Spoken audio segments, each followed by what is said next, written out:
непрекъснато свободно се движат в тялото и които непрекъснато крадат от нормалните ви клетки, най-малкото по една молекула, за да могат да осъществят своя жизнен цикъл, но по този начин вредят на вашия жизнен цикъл. Антиоксидантите, точно обратното, неутрализират тези свободни радикали, които се движат във вашето тяло, и вие по нормален начин ги изхвърляте. Свободните радикали непрекъснато увреждат клетките във вашето тяло. Това е един непрекъснат процес, който ние не можем да спрем. Той е част от нашето съществуване.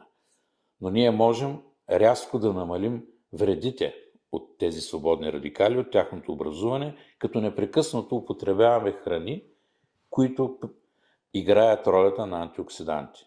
Затова храни като всякакъв вид зелени зеленчуци, гъби, риба са изключително полезни.